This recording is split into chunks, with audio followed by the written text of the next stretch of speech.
Welcome back to another video. இன்னைக்கு வடலப்பம் சாப்பிடுவோமா? யூசுவலா வடலப்பம் order பண்ணேன். இது 1 kg வடலப்பம். මට කාලයක් තිස්සේ වටලප්පම් කන ක්‍රේවින් එකක් තිබුණා. මුස්ලිම් කෙනෙක් අතින් හදන. ඉතින් මම පේජ් එකක් දැක්කා HNH වටලප්පම් පේජ් එක. ඒකෙන් ඕඩර් කරා.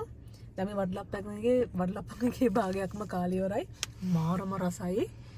මේ කටින් මේ කන එක නවත්ත ගන්න බැරුව ඉන්නේ. මාරම රසයි. දැන් මේ භාගෙම කෑවේ මම. මාරම රසයි. මේක විතරන්නේ මේ තව අතන තුනක් තියෙනවනේ. ඒක පෙන්නන්න. තුනක් තියෙනවා. මේකෙන් පොඩි ඒවානේ. පොඩි සයිස්. මේකෙම පොඩි ඒවා. ඒකෙන් චුට්ටක් කාලා තියෙන්නේ. ඒකෙන් චුට්ටක් කාලා තියෙන්නේ. මාරම රසක් තියෙන්නේ. මේ මුස්ලිම් අය කොහොමද දන්නේ ඔච්චර රසට හදන්නේ? හදන්නේ. මේක නම් වෙනවම ඒ අද්ගුණයක්ද මම දැන් ඔය ගොඩක් තැන් වලින් කාලා තියෙනවා ඔය රෙස්ටෝරන්ට් වල උන මේ රහ නැහැ. දැන් මේක ඔය දිනට ඉතර වෙන්න කරන්න ඕනේ හින්දා පොඩ්ඩක් අර අවුලෙන් හරි දෙන්න. වැඩිපුර ගෑලට ගියා තමයි කෑවේ. අපිට චුට්ටයි හම්බෙන්නේ. මාරහයි. පරි.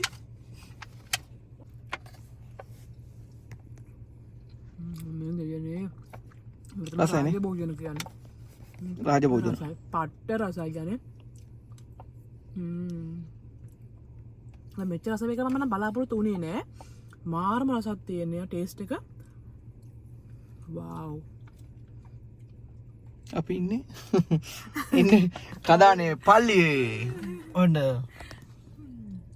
එහා පැත්තේ පල්ලිය කදානේ පල්ලියේ ඉන්නේ කදානේ පල්ලියේ ඉන්නේ ආ වෙලාවෙ තමයි මේක මේ හේතුණා නේද ඔව් වීඩියෝ එකක් දාමු කියලා අද දවල් නේ අපි මේක කන්න හිටියේ තියන් හිටියේ වැඩත් එක්ක මිස් වුණා කන්න බැරුව ගියා වව් මේ ඉතුරු කරන්න අර වාගේ බෙදලා තියෙන්නේ. හරි මම බෙද්දා. කොහෙද බෙදලා තියෙන්නේ? ඔය තියෙන තීරුවක් බෙදලා. ඔය චූටි තීරු මටද?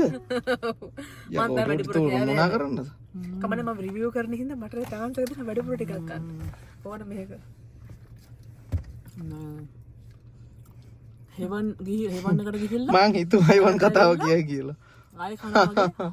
මං හිතුවා හෙවන් කතාව කියයි කියලා. මේ රසනාව මේ කාලතුන මේ තරම් රසක් ළඟ ඉතින් අපි ඔය රෙස්ටෝරන්ට් වල කොච්චර කලබලද මේ රස රස සිම්ම මාරම රසක් තියෙන්නේ පැණි බේරි බේරි කෑයි වටලප්පය ගන්න මේ අර පොඩි දෙක එන මට දෙන්න අර දෙක මට දෙන්න ඒක අපි තියා ගන්නවා ඒ දෙන්නේ මේක මිනිස්සුන්ට කන්න පුළුවන් රස මෙච්චර රසයිලුඩු හරිද මේක එන රසයිලු මේකෙන් කොහෙද දැන් මේක මට කවන්න අය ඕකයි මේකක් තියෙනවනේ මට ආහා ඔකන ඔටි කොයාගේ මේක මට කවන්න එන නේ කවන්නම්කෝ ඉස්සෙල්ලාම කජ්ජක් දාලා කවන්නනේ කජ්ජරවම කල්ලා කොච්චර කැමත් කණේක එපා වෙන්න නැහැ ඔව් ඇති වෙන්නෙත් නැහැ අනික සීනි වැඩි අර වැඩි මේව නැහැ ගාන්න ඔක්කොම ගාන්න ඒක නෑ ඇත්ත එපා වීම නෑ රසයි මුස්ලිම්ගේ වටලප්පම් වගේ තමයි බිරියානියත් කොහොමද බිරියානියත් රසයි එහෙනම් අපි ගිහින් එන්න අපිව සබ්ස්ක්‍රයිබ් කරන්න අමතක කරන්න එපා මේ වගේ රස කෑමකින් ආයෙ හම්බෙන්නකම් ගිහින් එන්න බයි